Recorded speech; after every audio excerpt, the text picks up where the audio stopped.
എല്ലാവർക്കും പുതിയൊരു വീഡിയോയിലേക്ക് സ്വാഗതം. അപ്പോൾ നമ്മളെല്ലാവരും എടുത്തിരിക്കുന്നത് ഇലിസ്ട്രേഷൻ 6.1 ആണ്. അതായത് പേജ് നമ്പർ 146 146 6.1 സബ് ഫൈലം വെർട്ടിബ്രേറ്റുകളുടെ വർഗീകരണം, അതായത് വെർട്ടിബ്രേറ്റുകളെ എങ്ങനെയാണ് വിഭജിച്ചിരിക്കുന്നത് എന്നുള്ളതാണ്. അതിനകത്ത് നമ്മൾ കണ്ടിരിക്കുകയാണ് ടെട്രാപോഡ എന്ന് പറയുന്ന വെർട്ടിബ്രേറ്റിൻ്റെ ഗ്രൂപ്പിൽ, അതായത് കാലുകളുള്ള ടെട്രാഡോപ്പയുടെ ആ ഗ്രൂപ്പിൽ ഇന്ന് നമ്മൾ പഠിക്കുവാനായിട്ട് പോകുന്നത് ഏവസ് അല്ലെങ്കിൽ പക്ഷികൾ എന്ന് പറയുന്ന ആ ഗ്രൂപ്പിനെ കുറിച്ചാണ്. എനിക്ക് തോന്നുന്നു നിങ്ങൾക്ക് മനസ്സിലായെന്ന് തോന്നുന്നു. അപ്പോൾ ഏവസിനെ കുറിച്ച് നമുക്ക് പഠിക്കാം. Okay. Body of aves is covered with feathers, wings and claws on digits. അതായത് ഈ ഏവസിൻ്റെ ബോഡി എങ്ങനെയാണ് ഇരിക്കുന്നത് എന്ന് ചോദിച്ചു കഴിഞ്ഞാൽ ഈ ബോഡി കവർ ചെയ്യപ്പെട്ടിരിക്കുകയാണ്. എങ്ങനെ?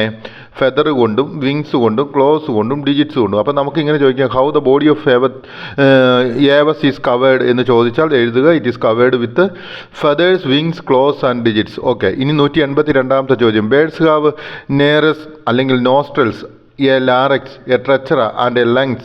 In addition to they have a 9 air sac and a larynx അല്ലെങ്കിൽ ഒരു ഫയറിങ്സ് അല്ലെങ്കിൽ ഒരു വോക്കൽ സെൻറ്റർ. ഇത്രയും ഒരു ബേഡ്സിന് സ്പെഷ്യൽ ആയിട്ടുണ്ട്. What are the special things അല്ലെങ്കിൽ what are the special things air birds have, അല്ലെങ്കിൽ നമ്മളുടെ അടുത്ത് ഇതൊരു സെൻറ്റൻസ് ആയിട്ട് ചോദിക്കാം. പക്ഷികൾക്ക് എന്താണ് ഉള്ള ഒരു സാധനമാണ്? ഡാഷ് ഹാവ് എ ലാരിങ്സ്, അതുപോലെ തന്നെ നോസ്ട്രിൽസ്, ട്രച്ചഡ, ലങ്സ്, അതിനോട് കൂടെ തന്നെ 9 എയർ സാക്സ് ആൻഡ് സേറിക്സ്. അപ്പോൾ നിങ്ങളൊരു കാര്യം മനസ്സിലാക്കുക, പക്ഷികൾക്ക് ഉള്ള ഒരു സ്പെഷ്യലായിട്ടുള്ള സാധനങ്ങൾ, what are the special things the birds have എന്ന് ചോദിച്ചാൽ ഇത് എഴുതുക. ഇനി 183ാമത്തെ ചോദ്യം. The larynx is a hollow tube in the neck of that allow you to make sound and breathe. അതായത് വാട്ട് ഈസ് ലാറിക്സ് എന്ന് ചോദിച്ചു കഴിഞ്ഞാൽ നമ്മൾ എഴുതുക, ലാറിക്സ് എന്ന് വെച്ച് കഴിഞ്ഞ് കഴിഞ്ഞാൽ ഹോളോ ട്യൂബ്, അതായത് ഒരു പൊള്ളയായ ട്യൂബാണ്. ഇൻ ദ നെക്ക്, അത് കഴുത്തിലാണ് ഉള്ളത്.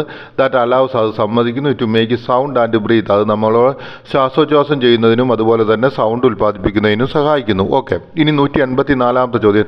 ട്രച്ചഡ is also known as the windpipe. ട്രച്ചഡയ്ക്ക് പറയുന്ന മറ്റൊരു പേരാണ് വിൻഡ് പൈപ്പ് എന്ന്. It is a tube that carries air from the voice box to the lungs. അത് വോയിസ് ബോക്സിൽ നിന്നും ലെൻസിലേക്ക് എയറിനെ കൊണ്ടുപോകുന്നതാണ്.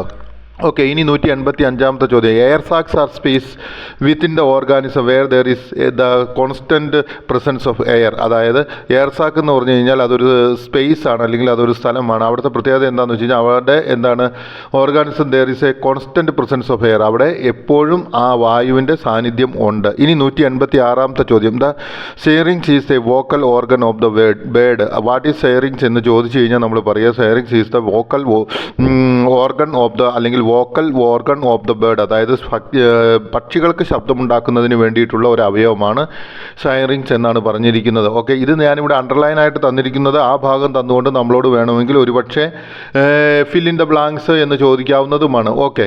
അടുത്തതായിട്ട് 187ാമത്തെ ചോദ്യം. Syrinx is also located at the base of birds trachea. അതായത് where the syrinx is located in birds എന്ന് ചോദിച്ചാൽ syrinx is located on the base of the birds trachea. അതായത് പക്ഷിയുടെ ട്രച്ചറയിലുമാണ്, അത് ട്രച്ചറയുടെ അടിയിലാണ്, അത് ആ അഗ്രഭാഗത്താണ് അത് ബേസ് ചെയ്യപ്പെട്ടിരിക്കുന്നത്. Okay. Syrinx producer sound without the vocal folds like man. അപ്പോൾ what is the speciality of the syrinx എന്ന് ചോദിച്ചാൽ syrinx can produce sound without the vocal folds like man. അതായത് മനുഷ്യനുള്ളതുപോലെ വോക്കൽ ഫോഴ്സ് ഇല്ലാതെ തന്നെ സൈറിങ്സിന് സൗണ്ട് ഉൽപ്പാദിപ്പിക്കുവാനായിട്ട് സാധിക്കും. ഇനി 189ാമത്തെ ചോദ്യം. Birds have 4 chambered hearts. അതായത് പക്ഷികൾക്ക് 4 ചേംബേർഡ് ഹാർട്ടാണുള്ളത്. How many chambers are there in birds heart എന്ന് ചോദിച്ചാൽ നമ്മൾ എഴുതുക, birds have 4 chambered hearts. The 4 chambers of the heart of the animals are 2 atria and 2 ventricle. അതായത് which are the 4 chambers of the birds heart എന്ന് ചോദിച്ചു കഴിഞ്ഞാൽ പറയുക, the 4 chambers of the heart of the bird is what 2 atria and 2 ventricle. അതായത് 2 ആർട്ടറിയയും 2 വെൻട്രിക്കിളുമാണ് എന്തിൻ്റെ, പക്ഷിയുടെ ഹാർട്ടിൻ്റെ chambers എന്നാണ് നമ്മൾ മനസ്സിലാക്കേണ്ടത്. എനിക്ക് തോന്നുന്നു നിങ്ങൾക്ക് ഈ ഭാഗം മനസ്സിലാകുന്നു എന്ന് തോന്നുന്നു. ഓക്കെ. അടുത്തതായിട്ട് ഏതാണ് നമുക്ക് കാണേണ്ടത്? Birds reproduce by laying eggs. അതായത് നമ്മളൊരു കാര്യം മനസ്സിലാക്കുക, ഹൗ ഡു ബേഡ്സ് റീപ്രൊഡ്യൂസ് എന്ന് ചോദിച്ചു കഴിഞ്ഞാൽ പക്ഷികൾ പ്രത്യുൽപാദനം നടത്തുന്നത് എങ്ങനെയാണ്? പക്ഷികൾ പക്ഷെ പ്രത്യുൽപാദനം നടത്തുന്നത് സെക്സ്വലി ആണ് എന്നാണ് നമ്മൾ മനസ്സിലാക്കേണ്ടത്. അതായത് പക്ഷികൾ ലൈംഗിക ബന്ധത്തിലൂടെ ആണ് അവ പ്രത്യുൽപാദനം നടത്തുന്നത്. ഓക്കെ, എന്നാൽ തന്നെയും വേറൊരു കാര്യം കൂടിയുണ്ട്. ബേഡ്സ് ഈ പ്രത്യുൽപാദനം നടത്തുമ്പോൾ ലൈംഗിക ബന്ധത്തിൽ ഏർപ്പെടുന്നുണ്ടെങ്കിൽ പോലും അവ എന്ത് ചെയ്യുന്നു? ലേയിങ് എഗ്സ് എന്താണ് ചെയ്യുന്നത്? അത് ഈ പറയുന്നത് പോലെ മുട്ടയിടുകയാണ് ചെയ്യുന്നത്. ലൈംഗിക ബന്ധത്തിന് ശേഷം ഇൻറ്റേർണൽ ഫെർട്ടിലൈസേഷൻ നടത്തിയതിന് ശേഷം ലേയിങ് എഗ്സ്. ഓക്കെ, അപ്പോൾ ഇത്രയും പ്രവർത്തനങ്ങൾ അവിടെ നടക്കുന്നുണ്ട്. ഓക്കെ, ഇനി 192ാമത്തെ ചോദ്യം. Egg is fertilised in birds internally. അതായത് ഈ എഗ്ഗ് എന്താണ് ചെയ്യുന്നത്? ഇൻറ്റേർണലിയാണ് എന്ത് ചെയ്യുന്നത്? ഫെർട്ടിലൈസ് ചെയ്യുന്നത്. അത് ഞാൻ ഓൾറെഡി പറഞ്ഞു തന്നു കഴിഞ്ഞു. ഓക്കെ, ഇനി 193ാമത്തെ ചോദ്യം. The reproduction process of birds involves mating, egg laying and incubation. ഞാനിപ്പോൾ ഓൾറെഡി പറഞ്ഞു തന്നു കഴിഞ്ഞല്ലോ.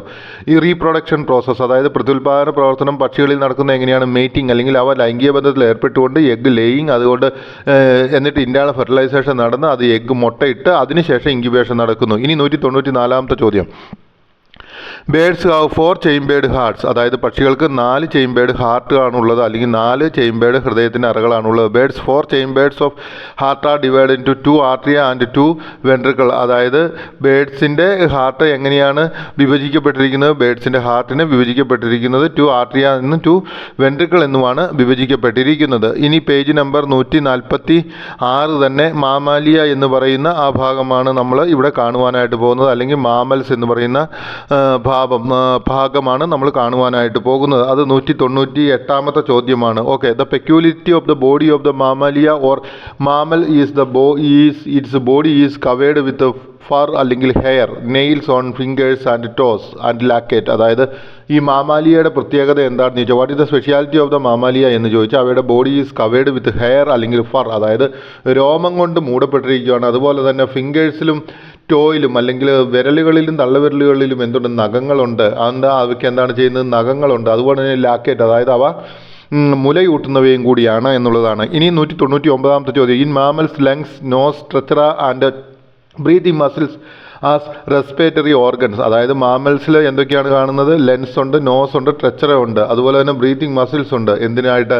As respiratory organs. അപ്പോൾ what are the respiratory organs of mammals എന്ന് ചോദിച്ചാൽ പറയുക, mammals lungs, nose, trachea, breathing muscles, ഇവയാണ് അതിൻ്റെ റെസ്പിറേറ്ററി ഓർഗൻസ്, അല്ലെങ്കിൽ ശ്വാസോച്ഛ്വാസം ചെയ്യുന്നതിന് ആവശ്യമായ അവയവങ്ങൾ എന്നാണ് പറഞ്ഞിരിക്കുന്നത്. Mammals hearts have 4 chambers. മാമൽസിൻ്റെ ഹൃദയത്തിന് എത്രയാണ്? 4 ചേംബേഴ്സ് ആണുള്ളത്. The mammals hearts chambers are. അതായത് മാമൽസിൻ്റെ ഹൃദയത്തിൻ്റെ അറകൾ ഏതെല്ലാമാണ്? 2 ആർട്രിയ, 2 ആർട്രിയയും 2 വെൻട്രിക്കിളുമാണുള്ളത്. മോസ്റ്റ് മാമൽസ് ആർ വിവോപ്രസ്, അതായത് giving birth to live youngs. അതായത് നമ്മളൊരു കാര്യം മനസ്സിലാക്കുക, ഈ മാമൽസിൻ്റെ പ്രത്യേകത എന്താണെന്ന് ചോദിച്ചാൽ, അവ പ്രസവിക്കുന്നവയാണ്. ജീവനോടെയുള്ള അവരുടെ കുഞ്ഞുങ്ങളെ പ്രസവിക്കുന്ന ജീവികളാണ് most of the mammals. Okay, ഇനി 203ാമത്തെ ചോദ്യം. Mammals lactate their young ones. Mammals എന്ത് ചെയ്യുന്നു? അവയുടെ യങ് വൺസ്, അതായത് കുഞ്ഞുങ്ങളെ എന്ത് ചെയ്യുന്നു? ലാക്കേറ്റ് ചെയ്യുന്നു, അല്ലെങ്കിൽ മുലയൂട്ടുന്നു. ഇനി 204ാമത്തെ ചോദ്യം. In mammals lungs is the most important organ in the respiratory system. Mammals, അല്ലെങ്കിൽ ശ്വാസോച്ഛ്വാസം ചെയ്യുന്ന ആ ജീവജാലങ്ങളിൽ ഏറ്റവും പ്രധാനപ്പെട്ട ശ്വാസോചനത്തിന് സഹായിക്കുന്ന അവയവം എന്ന് പറയുന്നത് ലങ്സ് ആണ്, അല്ലെങ്കിൽ ശ്വാസകോശമാണ് എന്നാണ് പറഞ്ഞിരിക്കുന്നത്. Viviparous gives give birth to live youngs. അതായത് വാട്ട് ഈസ് വിവോപ്പറസ് അനിമൽസ് എന്ന് ചോദിച്ചാൽ, viviparous animals are gives birth to live young. അതായത് ജീവനുള്ള കുഞ്ഞുങ്ങളെ പ്രസവിക്കുന്ന അനിമൽസിനെയാണ് എന്ത് പറയുന്നത്? വിവോപ്പറസ് എന്ന് പറയുന്നത്. ഓക്കെ, ഇനി 94ാമത്തെ ചോദ്യം. Crocodile have 4 chambered hearts like aves and animals. ക്രൊക്കഡൈൽസിന് എങ്ങനെയാണ്? 4 ചേംബേർഡ് ആയിട്ടുള്ള ഹാർട്ടാണുള്ളത്. അത് എന്തിനെ പോലെയാണ്? അനിമൽസിനെ പോലെയും ഏവൽസിനെ പോലെയും, മൃഗങ്ങളെ പോലെയും പക്ഷികളെ പോലെയും ക്രൊക്കഡൈൽസിന് 4 ചേംബേർഡ് ഹാർട്ടാണുള്ളത്. എനിക്ക് തോന്നുന്നു ഈ ഭാഗം നിങ്ങൾക്ക് മനസ്സിലായെന്ന് തോന്നുന്നു. ഇനി നമ്മൾ അടുത്ത വീഡിയോയിലേക്ക് പോവുകയാണ്.